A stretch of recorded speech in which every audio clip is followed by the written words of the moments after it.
Pune Knowledge Exchange. And we really have a accomplished panel. Dr. Nandita Hazra, she's from One Hospital, Southern Command, Pune. And Dr. Subramanian Swaminathan from the Gleneagles Hospital in Chennai. And Dr. Jacob John from CMC Velur in Tamil Nadu. And I put the Zoom link here, though it's somewhat superfluous and redundant, but if you wanted to copy this and send it to somebody else, feel free to do that. And we have these forms to share your questions as well, but you're welcome to place your questions on the chat.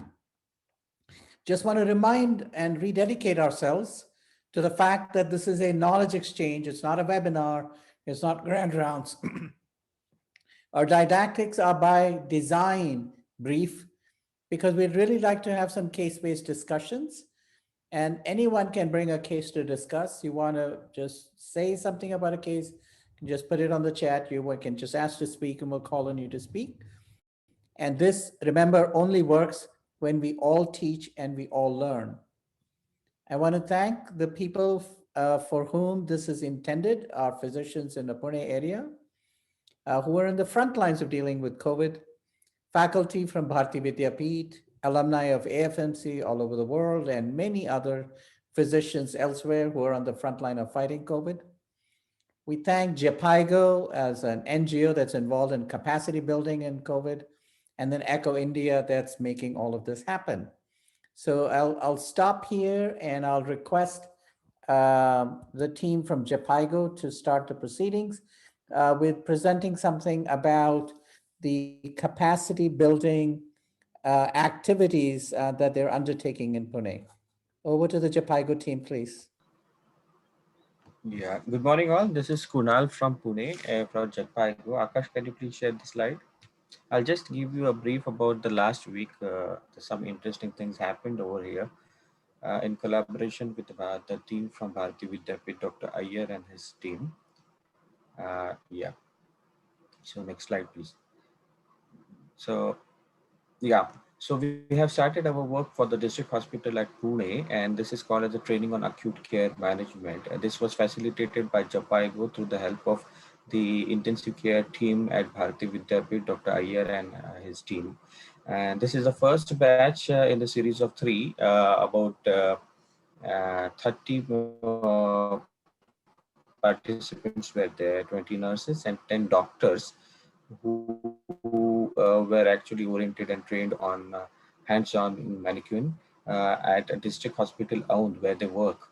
The next two batches are actually planned on 16th and 23rd, and we were happy to share with you that yesterday only we had a discussion with the Director of Health Services and explained her our plans of our Pune districts, and she also shared her larger plan for the state of Maharashtra.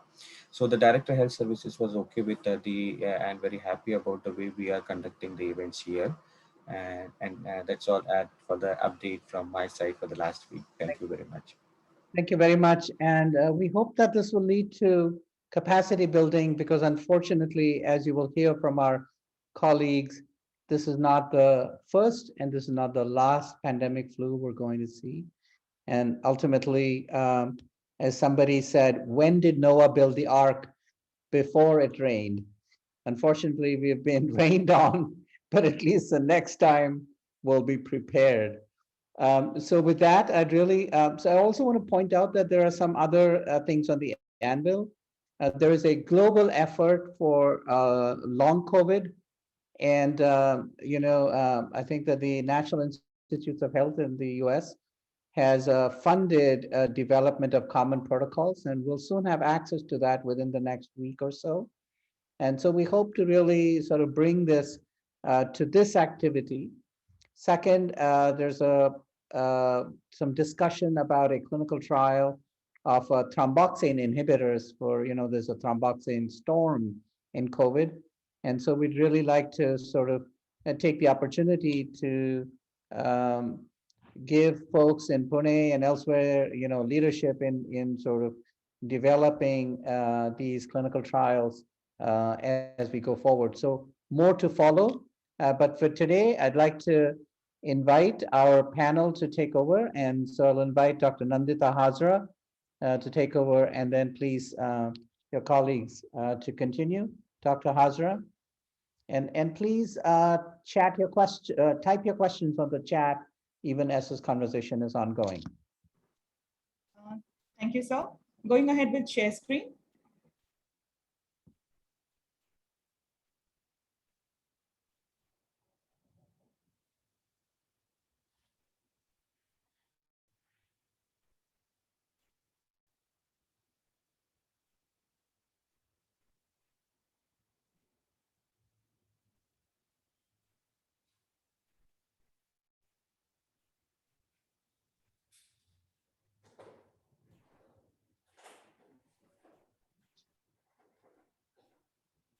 A very good morning to all of you. I think my slides are now available and visible.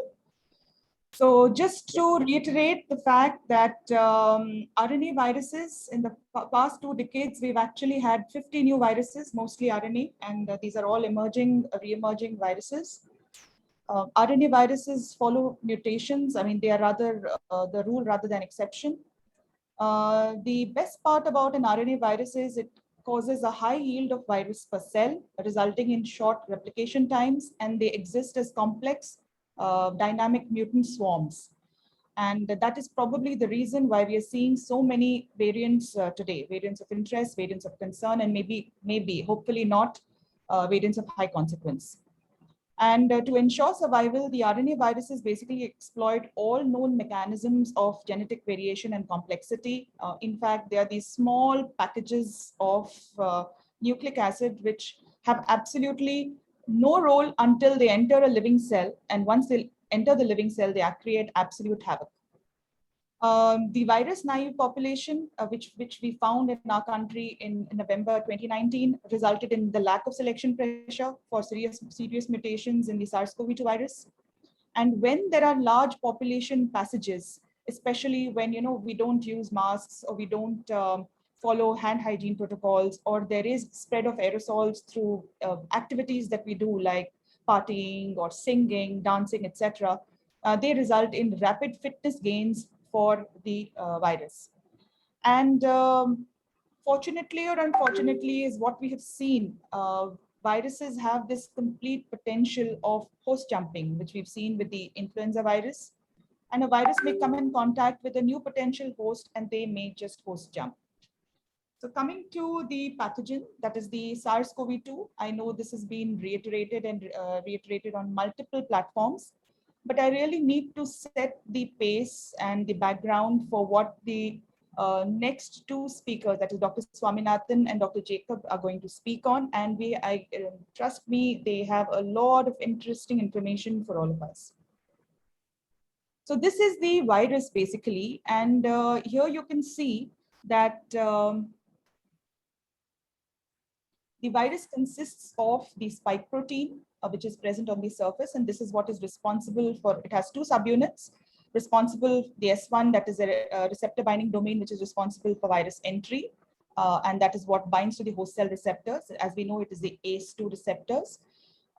The S2 subunit is responsible for fusion of the virus and the cellular membranes, and this is how the virus actually gains access to the outside environment from a cell. So it actually leaves the cell using the S2 subunit for fusion.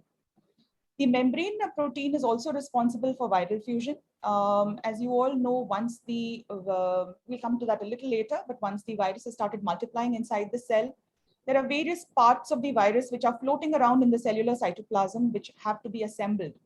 And that assembly is actually anchored by the membrane protein. And the membrane protein is what is responsible finally for viral fusion to the epithelial cell or the host cell from within the cell, and thus helping it to bud out.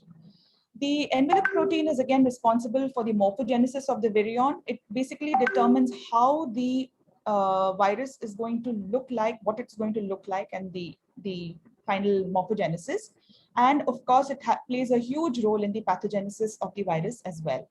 The nucleocapsid protein is, as known to all, responsible for replication and transmission, and this is basically the 30 kilobase, that is 30,000 base pairs, which are responsible for just 11, just 11 gene segments responsible for various open reading frames and the the transcription of the translation of proteins of the S, E, and M components of the virus. So the story is all about receptors, really. Receptors are absolutely essential, but they do not determine, they are not the limiting factor for infection. And it is these ACE2 receptors and the TMPRSS2 receptors which are responsible for the wide variety of affliction that we see in SARS-CoV-2 virus infections. As shown here, is demonstrated here in the potential target cell, which is usually an epithelial cell which has a receptor. The virus gains ingress either through the ACE2 receptor or the TMPRSS2 receptor, and once internalized, it actually exists in this endosome. What immune responses does it generate in the host? So once the virus has entered the epithelial cell and it's present there, what it is basically going to do now, it is going to stimulate, or the epithelial cell kind of puts on its surface the various the proteins of the virus which are pushed out onto the cell, and this results in a large gamut of host responses, which could be mucosal responses or systemic immune responses. The mucosal responses basically are the most important in SARS-CoV-2 because it is finally the innate immune response which is going to determine what path the host takes in terms of response to the virus. Whether the host is going to be asymptomatic, pre-symptomatic, whether the host is going to have an exaggerated immune response resulting in a cytokine storm is completely determined by the innate immune response. If the innate immune response is good, the viremia is controlled. And if the innate immune response is low, the viremia is high. And that is what finally determines the complete gamut of clinical symptoms as seen in the patient. Also, to a large extent, I think it must be understood here that the innate immune response to a large extent has a genetic component to it. And that is why till date, we see families which are affected massively by the SARS-CoV-2 virus and some families which absolutely escape it with asymptomatic or pre-symptomatic symptoms. So just to reiterate, let us just go to, I think, the antigen uptake by the dendritic cell. You have the immature dendritic cell, which is actually traversing between the lymph node, reticuloendothelial system, that is basically the liver, spleen, and the periphery, which could be the mucosal surface. And once the immature dendritic cell picks up the antigen or the part of the virion or some component of a pathogen, it no longer now accepts any more further antigens, and it now becomes an antigen presenting cell. And this antigen presenting cell is basically the classical dendritic cell, which is going to now interact with the naive T cell, which is again a T cell which has not been stimulated by any antigen. And this process is called antigen presentation. Following this, it is going to stimulate both the increase or the production of the conversion of these T naive to, based on the TH1 with the TH2 response into the CD4 and the CD8s. CD4s are what are responsible for cooperating with the B naive memory, the B naive cells to result in release of antibodies. And these antibodies could be either neutralizing or non-neutralizing. I think this term of neutralizing antibodies has come up in a big way because finally it is only neutralizing antibody component of the antibodies which is going to be responsible for interacting with an infectious particle and making it and neutralizing it. And it is the B naive cells which convert to plasma cells, which finally release these various types of antibodies, whether it could be IgG, IgM, IgA. IgA being predominantly present on the surface of mucosal epithelia, and IgM and IgG being chronic and acute responses to the virus, both of them being responsible for reducing the viral component in terms of infection. And there are some plasma cells which actually go and kind of find a niche in the bone marrow and continue there as long-lived plasma cells and are responsible for what is known as infection associated or maybe even vaccine associated long-lived plasma cell memory. And really speaking, as regards SARS-CoV-2, it seems it is this memory which is really going to be helpful in us controlling the disease in the long term. Memory could also be mucosal memory. It is believed that the Langerhans cells or the Kupffer cells or the histiocytes which are actually circulating, or the T lymphocytes which are circulating, dendritic cells which are circulating in the mucosa, actually have a short area of circulation, and they are what are responsible for determining the immune responses to the reinfection or to the next ingress of antigen which comes its way. And they are the ones which are finally going to determine the quality of the innate immune response. The plasmacytic dendritic cells, they are the ones which stimulate the T cells, or basically CD8 plus T cells, or basically which are called as the cytotoxic T cells. Cytotoxic T cells or CD8 plus T cells are different from CD4 plus T cells in that they are cytotoxic. So that is basically they are killer cells. And they form the adaptive immunity arm, which is responsible for getting rid of infected T cells or any other, infected epithelial cells or any other cells which are undergoing lysis. So they kind of remove that cell completely out of the circulation. NK cells, natural killer cells, are also there. They're not part of this picture, but they are the ones, again, which form the link between innate immune response and adaptive immune response, and play a huge role in the initial reduction in viremia for SARS-CoV-2. So this is just to show you the difference between innate immunity and adaptive immunity. You have the TLRs, or the toll-like receptors, which are present on the dendritic cells or macrophages, which are responsible for the picking up of the viral particles and sending these cytoplasmic signals down into the dendritic cell, or into the plasmacytic dendritic cell, which basically is responsible for the host of responses in terms of interleukins, beta, IL-10, IL-12, which finally determines the response further and the conversion of B cells to plasma cells.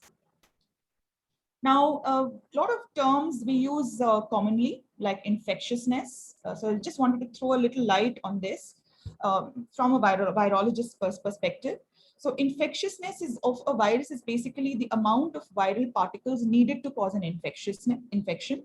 Contagiousness is the infectious virus per plaque forming unit ratio. So even if you have plaque forming unit is the basic unit to measure viruses, like you have colony forming units for bacteria. And it is the number of infectious viruses which are going to be able to cause infection per the plaque forming unit ratio, which is actually contagiousness of a virus. Transmissibility of SARS-CoV-2 is a mix of a lot of factors. It is not just the virus. There are multiple factors like the amount of virus produced in the host, the release of the virus in terms of its quantity, infectiousness of the virus, its stability and survival in air till it reaches the next host, and then the infection of the new host in terms of the receptors that the host has, the host immunity, which determines the quality of the infectiousness. All this forms the gamut of transmissibility of SARS-CoV-2. And this gains importance, this information gains importance as we see these new variants coming up, because these variants could be different from the earlier SARS-CoV-2 variant based on any of these factors. So it could affect, whether it could be the number of viral particles or the quality of the viral infectivity ability, or the quality of host immune response it generates or does not generate. So that is what is going to really be the question or the story coming forward. A quick word about reproductive index, or R0 or R0 as it is called. This is the average number of cases of an infectious disease which arise by transmission from a single infected individual. Now, R0 is usually used for a population which is infection naive. So an R0 that we used to speak about, like 1.5, 1.4 to 2.5, or whatever was mentioned earlier. But now we have kind of started using it for populations, because once we are all no longer infection naive, we still continue to use it, and in today's scenario. Insagog and pangolin, just coming to these two, because I think the efforts by the Indian scientific bodies, especially the Ministry of Health and Family Welfare, the Department of Biotechnology, the Center for Scientific Industrial Research, And the ICMR, the Indian Council of Medical Research, I think it's been amazing the way they have kind of just taken things in hold and started actually doing sequencing of SARS-CoV-2 viruses, which they pick up from genomic and epidemiological surveillance and the network of hospitals and labs and sentinel centers, as a result of which we are actually getting to know the types of strains which are circulating in our environment. The only thing is, I wish people would really not speculate, and talk about strains and variants, and with media creating its usual mess. The variants really are more of scientific interest. I think by now our physicians, our intensivists, our medical professionals, healthcare workers, team of nurses and paramedical staff are quite familiar about how to manage cases. So whether it is caused by an alpha virus or a delta plus variant, I think management has been looked after beautifully to a large extent in a lot of hospitals. Pangolin is the phylogenetic assignment of named global outbreak lineages. It is basically a set of sequences which are close to each other, and using this phylogenetic assignment, these various variants have been kind of named. And Pangolin basically captures the leading edge of the pandemic. A little bit about variants. We started off with variants of interest as long as they had specific genetic markers which were associated with changes to receptor binding, reduced neutralization by antibodies, which I've just alluded to, and reduced efficacy of treatment, or probably had a potential diagnostic impact. Like there was talk about change of the spike protein and whether the current RT-PCR kits would actually work or be helpful in detecting the spike protein once it has mutated. So these were variants of interest as long as they did not have a significant impact on the transmissibility, severe, or immunity. But when they did, they became variants of concern, and they are now having an impact on the epidemiological situation. Thankfully, we don't see variants of high consequence as yet, and these are basically variants for which there is clear evidence that whatever preventive measures or medical countermeasures are being put in place, they will still have reduced effectiveness as compared to other circulating variants. The variants of concerns show a constellation of mutations. Don't want to bore you here, but just to show you the alpha, beta, gamma, delta, kappa. So in fact, we were just talking the other day in the scientific community, and we were wondering that, yes, we have Greek alphabets, to kind of name these variants, but knowing RNA viruses and the way they behave inside the human body, soon we were going to either have to come up with a new set of alphabets, or start from alpha 1 all over again, or alpha 2 or alpha 3. So just in the lighter vein there. And it is finally the delta plus variant, or the AY1 lineage, which is the variant of concern, which is the reason why currently, we don't know how our human immune response, especially in India, especially with our genetic constitution, is going to behave in response to this. In fact, whatever we've seen, we've only seen worse happening with the alpha and delta variants, which were seen in the second wave. So please continue hand hygiene, please continue masking, please reduce your interactions as much as possible. Just a quick bit of information from the terms of whatever little studies are available on the various variants. I think Dr. Swaminathan will be covering this in a little more detail, so I'm just going to be a little rushed with this. So some amount of, Vaxveria, which is basically what is called a Covishield in India, they found that with the alpha variant, the effectivity fell from 81.5% to 70.44%. And with the Comirnaty or with the Pfizer mRNA vaccine, these are different names used in different countries, the effectivity again reduced. The attack rates of alpha were found to be higher, 10 to 55%. There was a hazard of death 61% higher, and it also showed reduced neutralizing activity. The 1.1.7 with the E484K mutation. So these are basically, the E and the K basically represent amino acids. The E is the amino acid which was present there, and the K is the amino acid which has been replaced at this point, that is the 484th point. So this again has shown reduced neutralization activity of the variant of concern. As far as the beta variant is concerned, they have basically again shown that the efficacy of the Pfizer vaccine was 75% at 14 or more days after the second dose, and the Covishield, the two-dose regimen did not show any protection against mild to moderate disease, but there was no hospitalization for the severe COVID.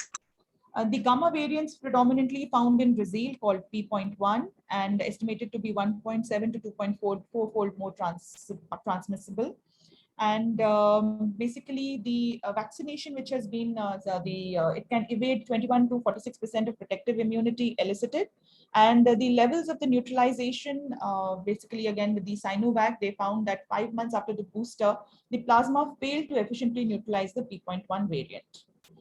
The Delta variant is more likely to be transmissible, and one dose of the Vaxzevria or the Covishield, basically the effectiveness dropped to 33.5% instead of 51.5% for other variants. And when it came to two doses, it fell down to 59.8% from 66%.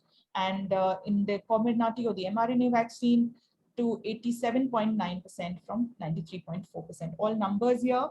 And the C.37 on the lambda has been found to have a higher transmissibility than the gamma and the alpha. And this is basically a recent New York University study, which has been published, I think, on 2nd of July, which says that it may be resistant to antibodies emerging from vaccination with Moderna and Pfizer. Just to reiterate here, immunization is not only about antibodies. You have T cells, B cells, you have long-lived memory B cells, long-lived plasma cells in the bone marrow, T cell memory, which is going to also be effectively used against this virus. Memory responses, unfortunately, we don't have, really laboratories which offer T cell tests, which I think are slowly coming up now thanks to SARS-CoV-2, and they will actually be the real method or the real way forward for determining the quality of the immune response. Before I finish, I would like to just thank quickly Japigo and Eco India for, I think, starting, and FMC alumni, of which I'm a part, for starting this, I think, amazing initiative of wholesome learning for collaboration between, different institutes. And just wanted to welcome the three CMC alumni who form part of this forum, Dr. Suru, Dr. Swaminathan, and Dr. Jacob. Dr. Swaminathan, please take it on from here. Thank you so much. Thank you. Good morning. Excellent overview. So it's made my life a lot easier. Thank you for inviting me. And so yes, like Dr. Hazra just mentioned, CMC link, of course. And Subramanian happens to be my senior in college, although I'm convinced he probably doesn't realize that I do remember him quite well. So my disclosures. COVID numbers in India have dropped off a cliff, and that's really good news. Whereas what it's doing to the rest of the world is very interesting. So for most of you who can see this, the initial upswing is the alpha wave, and now what's going up in a very exponential manner is the delta wave. And that's interesting because it's literally shoving all the other variants around because of its ability to move faster. The R not being so high, it's literally moving everything out of the way. And that's exactly what happened in India as well. Our second wave started off with the alpha in most places and then was very soon replaced by the delta. So much so that most of the second wave was because of the delta, not the alpha. This Dr. Hazra just beautifully pointed out that one dose of the vaccine, whether it's the Pfizer mRNA vaccine or the ChAdOx one, both of which do not give adequate protection against acquisition of the disease, of the infection, I beg your pardon, acquisition of the infection. However, with 2 doses of the vaccine, it's pretty good. So for the alpha variant, 1 dose is reasonably effective. Whereas for the delta agent, it's pretty sad. And therefore, you do need 2 doses. And that's where a lot of the controversy with the current vaccination schedule comes from. But as of right now, so we have a window of opportunity right now to get our vaccine distribution in order. So what about other vaccines? Sputnik, of course, they've just yesterday put out some data looking at kind of plasma from people who have had the vaccine. They've looked at neutralization tests, and they feel that it's more effective. Of course, Covaxin again has also done some neutralization and vaccine recipients against small numbers. But again, see, whether this is protection, we don't know. This is probably the last graph that I've seen looking at the various vaccines that are available right now. I'd probably look at the AstraZeneca, which is number 2, and the Covishield as the same. Pfizer has much more data. Pfizer, I would extrapolate to Moderna as well because they seem to be pretty similar in their numbers. J&J, Novavax, Covaxin, again, we still don't have great amount of data, and the Chinese vaccines, we have very little data. But again, most of this data was gleaned from very scientific sources, especially Twitter. So as you can see, the quality of the data is still not subject to peer review, and therefore I would advise that we take it with a pinch of salt. Having said that, it still shows that the vaccine does have reasonable efficacy against most of the variants. And again, like Dr. Hazra pointed out, there are two things here. One is prevention of infection, the other is prevention of severe disease and death, and they are wildly different. This focuses primarily on acquisition of the infection. It does not talk about need for hospitalization or the risk of death. So therefore, that would be a completely separate graph, which may be more flattering to the vaccine as well. Where are we in India? This is from yesterday's numbers. We've given about 37 crore doses, and about 7 crores are fully vaccinated. That's about 5.4% of the population being fully vaccinated. I have no idea what China is doing. As of yesterday, like I said, 5.4% of our population is fully vaccinated, which is not bad at all. So, but we got a huge way to go. In terms of absolute numbers, we have, outside of China, we have the maximum number of vaccine doses being distributed. But unfortunately, given our population, still a drop in the bucket and a long way to go. Still, nevertheless, we're moving in the right direction. As you can see, in the latter half, you can see that it's actually picked up pace and we're moving at a much more brisk pace, probably from the last 15 to 20 days. But still, we still have a huge way to go to get to where we need to be. But this is the problem. Unfortunately, that the vaccine uses, rather distribution and utilization has not been pretty uniform across the country. Some parts of the country have done extremely well. Uttarakhand, Himachal, Ladakh, maybe even Jammu and Kashmir and Rajasthan have done reasonably well. And on the other hand, the more populous states like Uttar Pradesh, Bihar, and to some extent Madhya Pradesh has fared pretty poorly. And much as it pains me, I have to report that my own state of Tamil Nadu has done abysmally poorly in the vaccine rollout, some of it being related to local factors.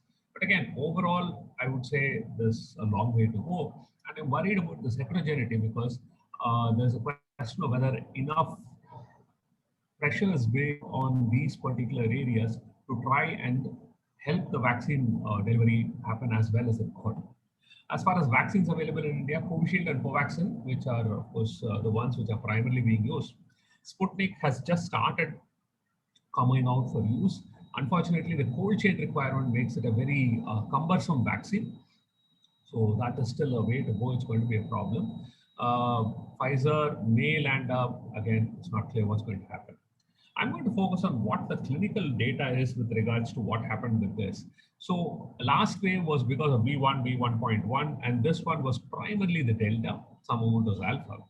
And I think all of us have gone through this, so a lot of this may not be something which is unexpected or unheard of. But I thought that there are some points which bear closer analysis. The first thing is we saw a lot more sick patients this time. So this is the Max Hospital experience. They had about 15,000 patients in wave 1 and another 5,000 patients in wave 2. This is a whole Max system in Delhi. So 32% severe in wave 1 and 40% severe in wave 2. So much, much bigger numbers. And they felt that there were more women in the second wave, from 32% to 36%. Although I feel that this was a little more in my own data set, I still haven't looked at that part of it very, very clearly. But all of us did feel that there were more women affected this time as compared to last time. Comorbidities, yes, slightly more comorbidities this time than last time. But this is interesting. For those of you who are looking at it, This, the government of India also said that the age difference between wave 1 and wave 2 was imagined is what they were kind of projecting, and that there was really no difference between the age patterns of those admitted to a hospital in wave 1 and wave 2. We felt that, yeah, we did have a lot more younger people coming in wave 2 and a lot more younger people getting into sicker situations. See, this is the problem when we look at the data. It just tells us this is the demographic and this percentage fell ill. But how much of each of these demographic groups fell severely ill is something that is often missing in this kind of data sets. And again, certain things which were attention. One, oxygen support. As you can see, 75% required oxygen support, which basically means severe disease. So again, as you can see, there is some discrepancy in the data set over here. They said, if you go back to this, they said only 40% had severe disease, but then 75% required oxygen. So what does that mean? I would look at this as a marker of severe COVID rather than that. So obviously, bigger proportion of patients who had severe disease and required oxygen supplementation. And that was similar to what most people had seen. And this was reflected in the fact that there was an oxygen supply issue, and that did contribute to a lot of untold misery. But the back end was something that people have not really talked about, and the COVID-associated mucormycosis has actually brought that to the forefront. So what most places noted was that there was a complete breakdown of infection control processes, and there was a lot of unnecessary extra deaths due to poor infection control. So as you can see, in the wave 1, a lot of it was UTI, which I think is probably nonsense, because a lot of it was Candida, and candiduria in an ICU patient is not at all unusual, and therefore it's probably not UTI. On the other hand, if you look at the amount of bloodstream infection, a lot more in the second wave. And this is something a lot of people did comment on. It was probably related to the fact that there was insane amount of steroid use, and given the number of patients that there were, infection control literally broke down, as I said. And we started seeing a resurgence of infections which had previously been fairly under control. Acinetobacter baumannii became a major contributor of misery in nosocomial infections in many of these centers, and some places were also fighting with Candida auris. So there was a resurgence of Candida auris in many hospitals. There was a major resurgence of Acinetobacter baumannii in many of these units. And obviously all of this also contributed to deaths. Mucormycosis, while it came to attention in wave 2, many of us would have seen mucormycosis in wave 1 as well. In fact, Dr. Arloke Chakrabarty and his group had published a very nice paper in EID, which came out about a month ago, where they talked about their experience with COVID-associated mucormycosis after wave 1. And they had beautifully pointed out that high sugars, steroid use, and severe illness were risk factors, although there were people who did not have any of this and still ended up with mucormycosis. And obviously, we saw a lot more of mucormycosis in wave 2, and that did cause a lot of extra mortality. And this is interesting. So if you look at it in terms of numbers, this is 10 out of 15,000, and this is 169 out of 5,000. So again, it's an interesting trend, but I can't say that is enough to say there was more mucormycosis coming out of wave 2. But that's a question that a lot of people have had. Unfortunately, because we do not know the denominator, we do not know if somehow this wave with the Delta variant was associated with more episodes of mucormycosis, and this is something which is currently being hotly debated. Finally, the most important thing, which is mortality outcomes. So the crude mortality was 7.2% in the first wave and 10.5% in the second wave. And this is not dissimilar to what most people have seen. This is unfortunately looking at all patients, including patients who do not require oxygen. My own center, our severe COVID, which is patients who require oxygen, HFNC, and ventilator, first wave was about 7.1%, and in the second wave was 12.9%. But then we had a disproportionate number of people on ventilator and HFNC, so for me it was a little different. And when you look at it in terms of survival on NIV, it's pretty bad. Only about 60% survived. Here, only 50% survived NIV. And on ventilation, mortality was too high. Look at that, 62 and 68. I think my own numbers for ventilator survival, ventilator mortality in wave 1 was 45%, And this one we're still analyzing right now. I don't have the numbers as yet. For HFNC and NIV, our survival was much better than this. We were probably about 65 to 70% survival. But overall, pretty high mortality rates, which was probably seen across the country. Multiple reasons. One, non-availability of ventilators and non-availability of equipment. And second, increased risk of nosocomial infections. And how do we know that? I think there's one data set that I did not put up. The duration of hospital stay. The duration of hospital stay was far shorter in the second wave, and that's not good. Why? Because if you have more severe disease, you'd expect to be in a hospital for a longer period of time. So if you stayed shorter, then that basically meant the patient had a violent end, and that's not good. So the duration of hospitalization seemed to be significantly shorter in the second wave, which corroborates with the very high mortality that was seen. So the mortality was spread out in all age groups. All of us have seen younger people die in this wave. Yes, we did have people in the younger demographic dying in the first wave, but most of them had significant comorbidities. But this time around, we had a lot of deaths even without significant comorbidities. And overall, what they said was 7.2% in the first wave and another 50% extra in the second wave. And obviously, age is a major predictor of mortality in various groups. I think this would be pretty similar to what everybody else is seeing. But then again, remember that this is a Delta wave in an unvaccinated population with resources that were completely exhausted and the system was overwhelmed. Obviously, what it does to other systems in other parts of the world in terms of how bad it's going to be is going to be different, because they are having the Delta wave a few months after the Alpha wave. So they do have some antibodies left over in the system from the Alpha wave, and they also have the benefit of a much better vaccination campaign. And countries which have struggled with the vaccination, like Indonesia, are performing far worse than Western world, where the vaccination campaign has been pretty much more aggressive. And with that, I will stop and I will probably hand over to Dr. Jacob John. Thank you. Dr. John, please.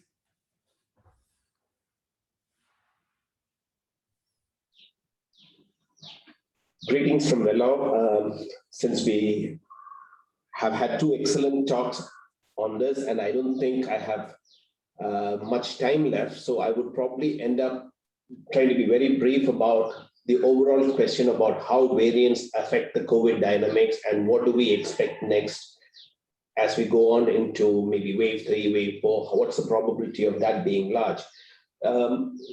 So this slide, I hope you can see this, but this slide essentially shows us the trends in the variants isolated by INSACOG and then put back into the GIS-AID database, which is a global database. So if you look at, this is what Dr.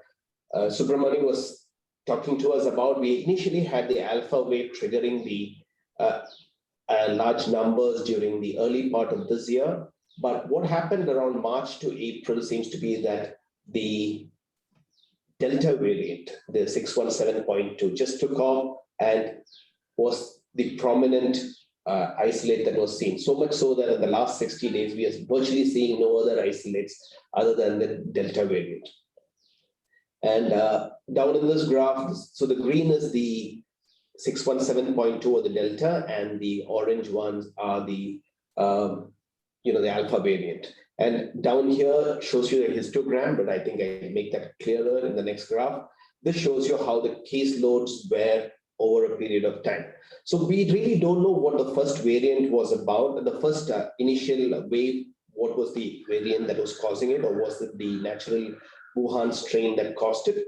But what we do know at the end of the first wave is that about 20 to 30% of populations in many parts of the country had developed an infection and had immunity from some sporadic serosurveys that were available.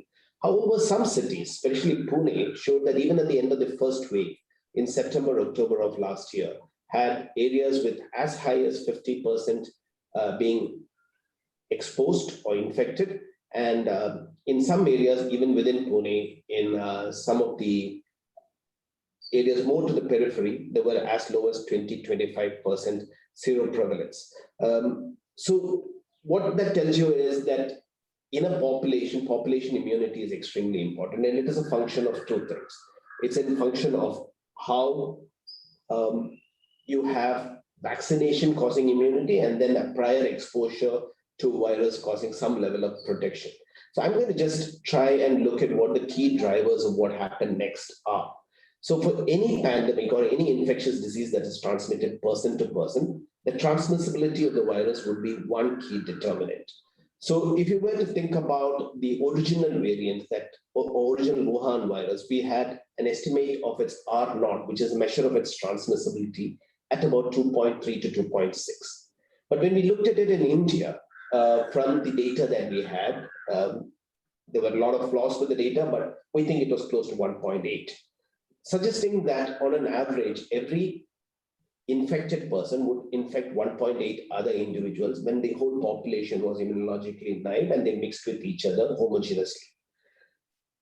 But then we had a huge lockdown that happened in March of last year, very early in the pandemic, and that probably also decreased the contact patterns and thereby decreased the transmissibility in our country. So that happened for a while. Now, I just want to go on to say that transmissibility is an important driver of what happens next as well. So we know that while the second question that we have to deal with is about what proportion of the population is immune. And I mentioned this in the last slide, that the population immunity is a key driver again. So there are two dimensions. One, how much more transmissible as compared to the original variant is the new variant. And the second question is, having been exposed to an infection or a vaccine, what is the probability that we will have a new variant that escapes immunity in some way? And so the immunity is, as you know, right now, sero surveys in our country are showing 80, 85% in the urban areas are immune. We don't know how long that immunity lasts and what the perfect correlates of that protection are. But it just tells us people have been infected, and if they have developed immunity, and that's an if, then we may have protection that lasts for some period of time, buying us time to figure out what to do next. There is also the vaccine-induced immunity. Is that qualitatively better? Is that likely to last longer? Is that likely to protect against variants and so on? But the key issue that Dr. Subramanian brought up is that while we have given the largest number of doses globally, we still are very short in terms of the proportion of our population that has been immunized, and the averages don't really tell us a story. We have states like Tamil Nadu and the popular states in the Gangetic belt, which still have very low coverage of vaccines. So it's a combination of two. How much of infection is spread through a population and how much of vaccine coverage is available. So the key questions that are in all our minds is how close are we to getting back to our original lifestyle? Do we still have to mask? Do we still have to distance? Will we be able to get back to 2019? But that also depends then on whether people who have been previously infected are likely to start getting reinfected, either because of the prevalent variants or because of new variants that are coming in. How will vaccines cover the new variants that come in? So this graph on the right gives you an idea of how this works. So the greater the immune escape, higher the chance of a massive wave. Greater the transmissibility, higher a chance of a wave. Again, this just tells you how the relative R naughts were. The original one was 2.3. The delta was close to 7 in India. In some countries, it was as high as 8. But the good thing is this is a pretty high number for R naughts. So what is the probability of us seeing something that has a reproductive number of 9, 10, or 11? It's low, but it's possible. Again, this brings us back to what Dr. Nandita had mentioned about where are these mutations happening. This graph, friend, this is the Pango, which lists all the variants that are of importance to us, either of concern or of interest. And here are the mutations that we are concerned about. The purple one says there is a high prevalence of these mutations, and that might be a problem. So just looking at the variants that are currently in play, we are concerned about what the Delta is going to do. And along with the Delta, now we have the AY1 and the AY2, but there are also emerging variants that we have to carefully monitor. So looking at what is the probability of these new mutations coming up and how will they impact? So there's little space that is available for the virus to mutate, especially for this virus, because it needs the spike as key part of its entry into cells and in its progression. So, and the sites that are available have been now mapped, and there is a concern that there is a window where you can have higher transmissibility and immune escape, but that space is not huge. It's not like if you had the nuclear capsid driving the whole thing, you would have much more space for it to be able to create new variants that have both the potential for increased transmission as well as the potential for immune escape. So there is a modeling that was done by the Big Data Institute in the UK, and UK has been fascinating in terms of its leading the public health efforts to understand the pandemic. And within India, I think Pune has done a great job because it's led with both the immunology and then follow-up data, which we've recently seen, which suggests that population immunity is important, vaccination has its impact, and what's happening. So I think the knowledge cluster in Pune and other groups in Pune have done a good job, but I just focus on this slide and stop here because we are really running out of time. This graph is a little complex, but it tells you that they have modeled 4 different situations. First is that the current variant is shown in black and what would happen as the restrictions are being removed. Their roadmap talks about progressively releasing, and July 19th is when they are going to release all restrictions in the UK. And the question is, if you look at the graph in red, the line in red, that talks about a variant of concern which escapes immunity fully. It is not more transmissible than the previous variants or the currently available strains. But if you have something that escapes immunity, you will have a massive increase in the number of hospitalizations, much more than you had in January of this year. So that's likely to happen if you have a brand new variant that infects everybody. The second question is if you have something that does not escape immunity significantly, but has increased transmissibility, shown in the blue line, that is a increased transmissible variant. That again has the potential to cause a rapid rise, but not quite to the extent that you would have seen with one which escapes immunity completely. The purple graph here shows you what would happen when you have immune escape, but lower hospitalization. And Dr. Subramanian alluded to this, that on one side you have symptomatic infection and another side the protection against severe disease. So this is a variant which would have protection against severe disease, but a lower transmission that continues at the same level, but an immune escape. So each of this tells you that you are likely to see a peak if either there is increased transmission or increased escape from immunity and an unlocking which would happen at point R. So if you increase the contact patterns between people or increase the duration of contact, like when they go out to the hill stations without masks, then you have this potential for a rise. So I think understanding this is critical. This has already been discussed. We've seen that vaccines work and vaccines work less well against symptomatic infections with the Delta variant as compared to the original variants, Alpha variant. But if you look at hospitalization rates, it seems to protect just as well, or almost as well. And the dotted lines are really showing you what happens with 1 dose, and the solid lines with those who have received 2 doses of the vaccine. So the main takeaway message here is symptomatic infections do happen and asymptomatic infections happen even after vaccination, especially more with the Delta variant. But when you look at admissions of severe disease, they still seem to be protected. So that's good news for us. The final slide here, what is our defense against the variants? One is prior infections, and I want to go back to what Dr. Nandita talked about.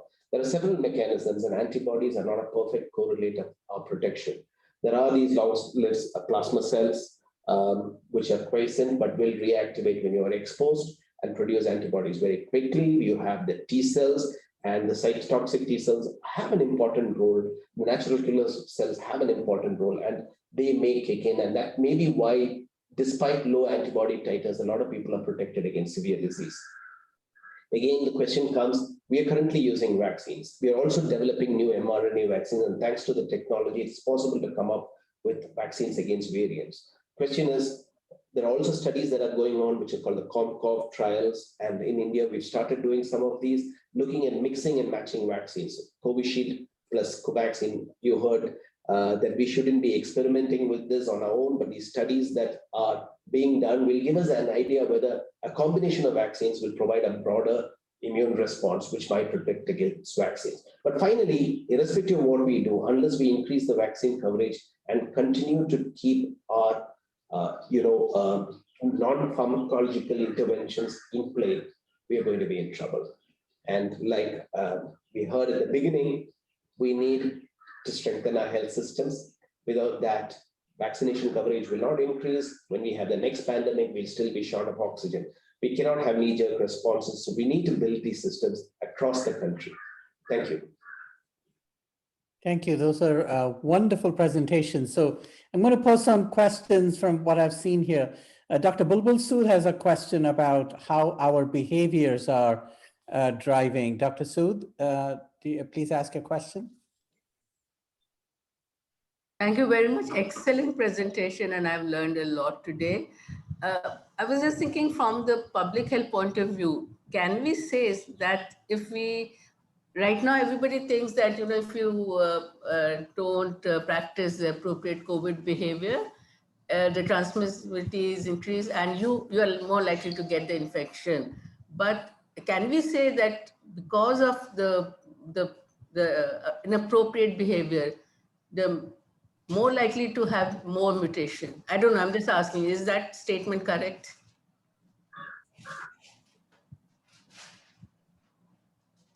Dr. John wants to answer, I think. Okay, so I will actually leave the question to Dr. Nandita for this, but just before that, I would just say that actually increased contacts permits increased transmission. And every time the virus enters a human body, as you heard earlier, RNA viruses just mutate all the time. And it's only time that is required for one of these mutations to happen, which then has a survival benefit, which then takes off. So that can happen. So lower social contacts can increase transmission, and therefore transmission, once it is transmitting to another person, it replicates more. And then each replication cycle for RNA viruses just open up the Pandora's box. Over. Yes, well covered. I have nothing to add. Absolutely. Thank you very much. So a couple of questions. So Dr. Hazra, Dr. Swaminathan, it was only a theoretical thing that a variant that arises in one part of the world will travel to another part. How did it happen so quickly? I think we shut down all the global travel, maybe mutations occurring simultaneously, the RNA virus across the globe. That's also possible. We are no longer restricted. We are in a global village. Each one connected. What do you think? So I have a take on this. I would think viruses mutate stochastically, and there is no reason why when these events happen so rapidly, they would happen in multiple places. So even though a virus was first detected in Amazon, there's no reason why the same variant cannot occur de novo in our part of the world. It's kind of a misnomer to name them by areas. It's just probably that we will find a lot more variants in the UK because they sequence much more, and you might have had them in India for a very long time.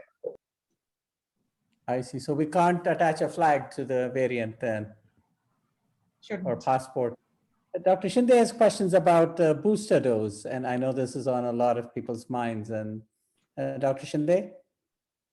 Yes, so there were some discussions I saw in the news also, and from Dr. Swaminathan of WHO, that some countries are planning for a booster dose to their population, especially the developed countries. How far this will affect the occurrence of future waves due to vaccine inequality? So can I take that question? So I think selection pressure for a virus to mutate and demonstrate a serious mutation does not have to necessarily be in a vaccinated person. It could be anything in the environment. It could be anything in that human per se. And it would be incorrect to say that vaccination is driving the change of the variation of the virus towards a more dangerous variant. Booster doses, I believe, and this is what I've been communicating to people around me as well, whatever the vaccine, whatever form, take it, because definitely it helps. And though I was against mixing of vaccines in the past, I think recent data shows very, very clearly that if you've completed your complete dose of one vaccine, if there is a chance of taking the second dose, second vaccine, like for example, a person traveling from India to the US or vice versa, I would recommend, if it's available, take it. Thanks. Dr. Swaminathan, you had a lot of clinical insights into severity between the first and second wave. And do you want to expand on that? Because that's something that people are very No, see, interested the in. point is that the data hides a lot of stuff. For example, we don't talk about how rapidly the progression happens in an unvaccinated population, at least in terms of clinical worsening and things like that. And see, while this shows some of what we went through, what is not mentioned here is far more important. For example, the effect on pregnant women and antenatal mothers is something that nobody's talked about. Effect on younger people and long COVID syndrome is not something that's well documented. We don't have very good systematic data. We don't have data on reinfections, at least in India. Good quality data we don't have. So there are quite a few things we don't have very good data on. And I think that part of it really worries me. But I think the answer is still vaccinate, vaccinate, vaccinate. I don't think there is any other answer here. While we all need to be personally responsible, I think beating the drum is becoming more and more difficult, mainly because the population is just tired of us. It's like how the HIV population used to be called condom mongers back about 20 years ago. We are now called the mask mongers, I suppose. Thank you. So I'm going to pose this question to each one. Everybody's thinking, oh my God, the third wave. Make some comments that if you can back it up with, more than fear, any data, anything. Well, what is your perspective? I'd like to pose this as a final question to all three experts in our panel. Anybody wants to take first, please go ahead. I think Dr. Jacob has summarized it very, very well. I think we are not the people who are going to determine which way the virus behaves in its third wave. If there is a third wave, it is the virus that is going to determine it. That little small particle. That's it. I don't think we can really predict. So the thing about pandemics, I know what I said on the one side, population immunity is important. But the thing about pandemics or all infectious diseases is that they undergo exponential growth. And even if you have one person infecting 1.1 other people, it's just that the latent period is a little long. So the duration to the next peak would be high. And if you have a variant that can infect people at the rate of 1.1, you will have a wave. The point is, I don't anticipate a wave that's going to be as high as what we saw last time. And the basis of that is to say there's data emerging that you have about 80% people who are protected, as well as a larger proportion of the older people, 45 and above, who've been getting vaccinated. So if we can continue to cover those people, your mortality is going to be low, and you're going to see a lower level of hospitalization with variants. Of course, if the virus changes its character, then nothing you can say. But at this point, I'm quite optimistic that if you have a wave, it will be slightly delayed. You're not going to see it in the September, October that was predicted by governments, simply because a large proportion of people at least have temporary protection. And the second thing is, if there is a variant which has an effective R of 1.1, you will have a wave. Question is, how large will it be? It depends on how much of susceptibles you have in a population. And then, fortunately for us at this point, I believe that with the Delta having gone through our country, you need something worse than Delta to come and create havoc. So fortunately, we're not seeing it. We need to keep sequencing. We need to keep looking in the right places. It has to be targeted. It needs to be smart. And we need to look globally as well as in India, because what emerges in one place will be seen in others. And locking down and stopping travel is not an answer. I think keeping a watch for these variants is important. Dr. Swaminathan? No, I think that's important because Lao Tzu said those who have knowledge don't predict and those who predict don't have knowledge. So I think that is more true today than it's ever been. But, see, the point is very clear. With our herd antibody status being in excess of 80%, it's going to be very difficult for another thing to break through just now, which means we have a window of opportunity. We need to look at why people were saying it's going to happen in another 8 weeks and things like that. They blindly looked at what happened in what's happening in Western Europe and North America. They saw the alpha wave and then they saw the delta wave about 2-3 months later, and they said, "Oh, we'll have another wave after 2-3 months." What they didn't understand is that was alpha followed by the delta. Ours was alpha and the delta overriding that. So we don't have a new variant as yet, which is going to pose a threat for now. But again, ear to the ground is a good idea. We probably have at least a minimum of 6 months of a reasonable honeymoon period. The way I've been explaining it is that we have reset our clock to probably about December, Jan of the previous winter kind of thing. It gives us a window of opportunity, and obviously doing the most sensible thing is vaccinate. There's no two ways about it. And yes, we need to look for data. We need to assess what's happening every place. We need to look at all the bellwether places, which have been the markers of evolution. Look for variants and start looking at the people who have had the vaccine and then see what's happening to them. Infections in that kind of population is what is going to be most concerning. But at the end of the day, remember that every variant that we have so far, the vaccine is very effective in reducing the risk of death significantly. So I think that's the most important takeaway that everybody should get, that if you take the vaccine, that's probably the best thing you can do to prevent yourself from dying of COVID. And nobody is really scared of getting COVID. People are scared of dying from COVID. So if that's your concern, well, that's true. If that's your concern, get the damn vaccine. So you don't say you're afraid. If you're afraid, get the vaccine. That's probably the only way you can prevent dying. So I think that should be the message that goes across. We should stop saying you don't want to get COVID. We should start saying you don't want to die of COVID. And if you don't want to die of COVID, get the damn vaccine. Okay, lovely. Dr. Vasudev really wants to bring up the fact that in the West, including the US, Dr. Vasudev, the cases are going up. What do you think is happening?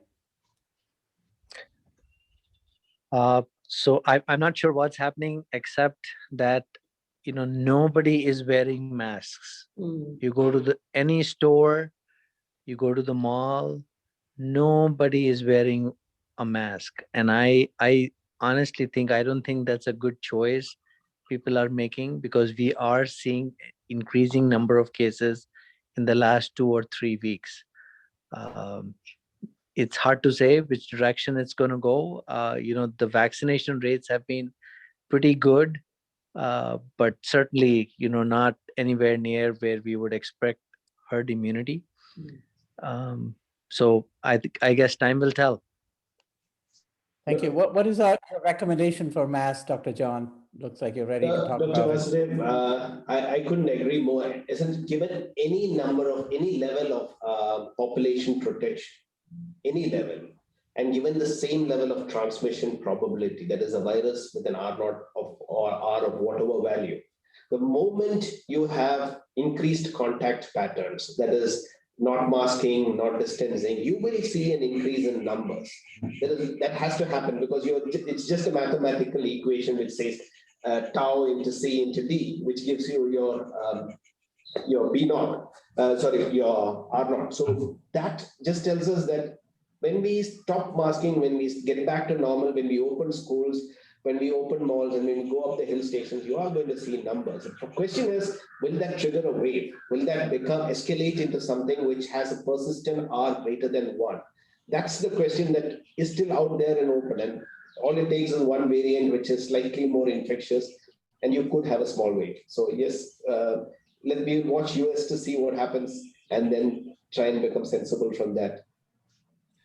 What is Professor Lakshman, I have a question, and this is a personal question. My daughter, who's in US for last 1 year, and she has not been able to travel to India. And yesterday night, she was saying, I want to come home before the third wave. And I said, don't travel. My advice was, stay where you are. Now, what is the advice from the experts? All right, let's ask the expert. Are you in Pune or which part of the world? If you are in Pune, it's the best place to come. No. I'm in Delhi. No, I'm in Delhi, and my daughter is in Montana, Bozeman, in US, and she wants to travel. And I've been telling her, don't travel, at least now. So, She how the lives in kids are. Bozeman. We want to come home and and all. So, what would be the advice if it was your daughter? If she lives in Bozeman, I can understand why she wants to leave the place. I would want to live in Bozeman. It's just so cold. No, but jokes apart, please understand that the State Department in the US is not recommending, is strongly advising against travel to India at this point of time. So you might look at that, but I agree with it. See, they are going through the wave. We are done with the wave. So theoretically, it would say that we are in a better place to be. But if she is vaccinated, if she is well vaccinated, I don't see a problem with her staying where she is. This is exactly the point I was going to make. If you look at the case map in the US and you overlay it on the vaccine map of the US, it's a beautiful match between places which are less than 40% vaccinated and where the cases are surging. So if she's living in a community where the vaccination rates are quite high, she's actually quite safe. No. I'm saying travel. I'm asking Dr. Swaminathan whether She she can travel to India or not. She can, but the State Department would not want us to say that. So Dr. Subra, if you also overlay the red and blue states, you would find a very good correlation. But that's besides the. So I will just say that my wife is a pathologist and I traveled to India in end of February and March, where the Delta, where the new second wave was emerging, and people already told us don't come, and we have time off and we're not traveling now because we're more than 6 months out from the vaccine. We only have data about the efficacy of the vaccine to a certain point. And maybe after we get the vaccine, if the CDC and the manufacturers can agree on whether or not we should get a booster. So we're not traveling till we get a booster. I don't know what the experts have to say about that. Sir, I think anybody with comorbidities, younger age group, geriatric age group, maybe having some kind of a genetic association with severe disease because you have relatives or close relatives who manifest with severe disease, I think travel should be restricted. They should restrict themselves as far as travel is concerned. But as Dr. Sood was talking about her daughter, I think if she's vaccinated and she can, maintain the requisite precautions, I would honestly advise that there should be no problem in travel here. That's my personal opinion. So there are two sides to it, and I agree with Dr. Nandita on this. So the first one is about the travel itself, the process of having to wear a mask and a face shield and whatever and travel for 14 or 18 hours across flights. And that's a risk period, and that we need to consider. But then there are most people who have been in the US who are coming down to India. So if you're taking a direct flight, then that's that. But having reached the destination, I'd really invite all of you, if you're coming to Chennai or Pune, please come back because we are probably in the safest place for now. Over. Just want to recognize Dr. Clarence Samuel from CMC Ludhiana. Dr. Samuel, do you have a comment on what's going on in Punjab? Good morning, good afternoon, good evening, everyone. Sorry, no video. Yes, Punjab currently has around only 122 cases, down from around 9,000, which it had a few weeks back. So, but as everyone's been saying, Punjab is on a different tangent altogether. We had a very high peak, but right now a lot of people are traveling. It's the hot summer here, and before schools reopened, a lot of people have gone to Himachal and Mussoorie and other places. So the next 2 weeks will tell us what's going to happen, what's happening, whether they've picked up anything over there and bringing it back. But as the experts have said, there is a high level of there was a high level of transmission. So we are expecting a high level of seropositivity in the population that is traveling, even among the vaccinated, unvaccinated population. So we do have a window for 4 to 6 months before anything happens. Thank you. And Dr. Prabir from Chhattisgarh, I know that you've done a really nice job there for vaccination. How are things in Chhattisgarh?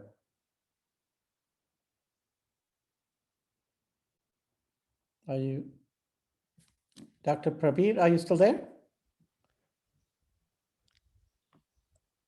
No, I don't think so.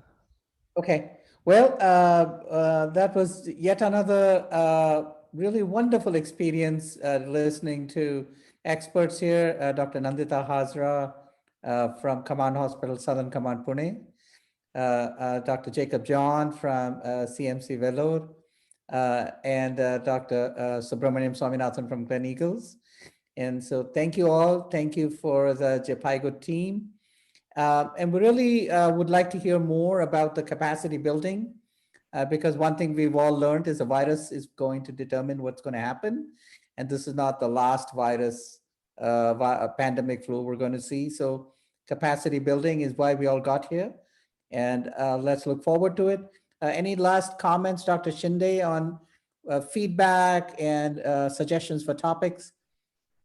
Dr. Shinde? The feedback link I've just shared in the chat box. So I will request your feedback on today's session. And we are gathering data from the participants on long COVID, but we are not getting any new responses. So I request you all again to put your responses if you want to be part of this long COVID or any capacity building approaches for your staff in Pune, or virtually we can now connect to anyone. So I'm just putting that link also in the chat box. Thank you.